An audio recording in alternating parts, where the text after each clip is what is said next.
กินข้าวจ้ามื้อนี้มีซุปหน่อไม้ส้มพี่น้องซุปหน่อไม้ส้มกับทอดปลานิลกับจิ้งหรีดค่ะอันนี้ก็จะเป็นผักพายโอ้ยมะเขือบ่ได้เอามีดมาเนาะบ่ได้เอามีดมามะเขือคืนข้าวเหนียวเหมือนเดิมค่ะแซ่บๆนำกันนะคะอาหารบ้านๆอยู่ง่ายกินง่ายพี่น้องมีเท่าใดก็กินเท่านั้นล่ะซุปหน่อไม้ส้มใส่ปลาทูชิมเบิ่งก่อนนะเห็นแล้วยังบ่ทันได้ชิมใส่พริกดิบ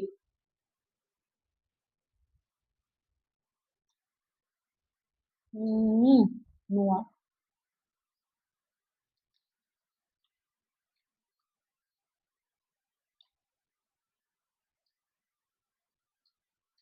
พริกดิบพริกขาวจี่ใส่ย่างเด้อ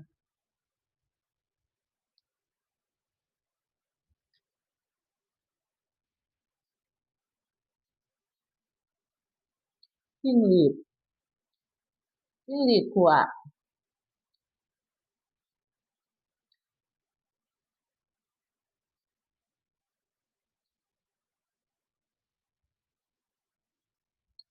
ทอดปลานิ้นไง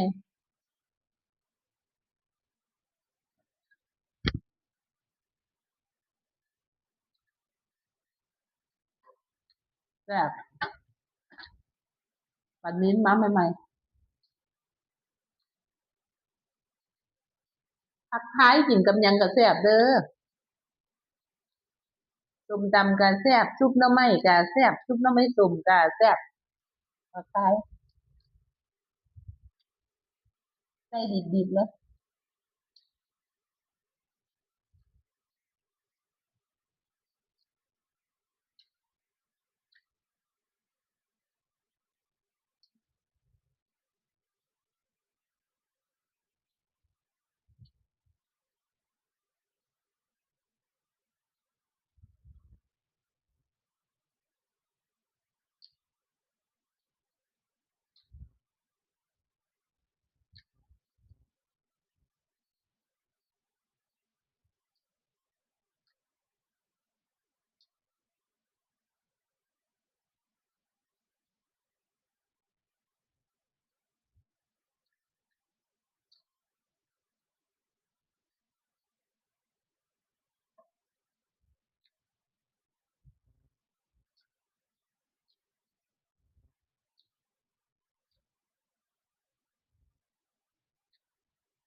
มะเขื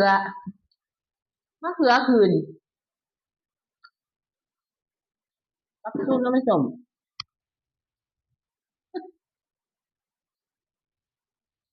แม่นแล้วโลดพี่น้องมันจั่งแซ่บ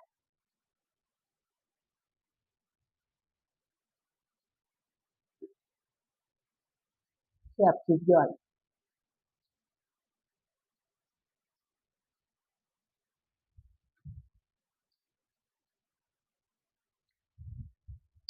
ปลาใหม่ๆเนื้อหวาน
แซ่บแมงจิ้งหรีดกับหน่อไม้ส้มเข้ากันคักแซ่บคักเบิ่งปลาเด้อ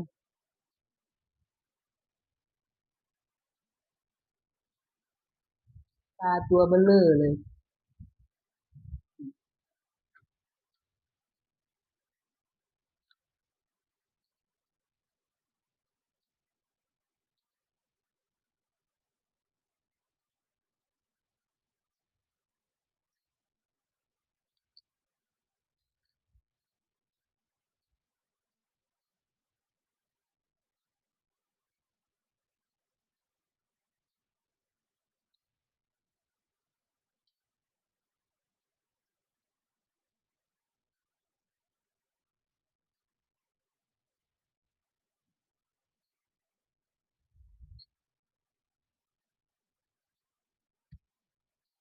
ซุปหน่อไม้ส้มถ้าบ่ใส่ปลาบ่แซ่บเด้อพี่น้องต้องใส่ปลาด้วยจิ้มปลาใส่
ว้าแซ่บอร่อย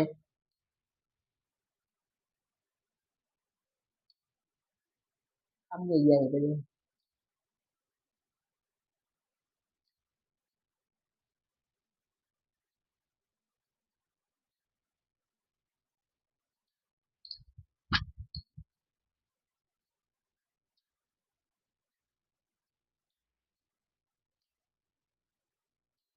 จิ้งหรีดตัวน้อยๆเขามีปีก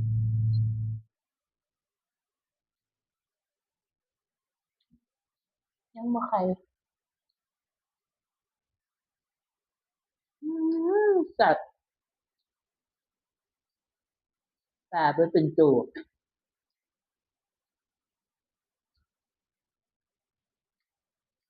ขอบคุณทุกการรับชมนะคะ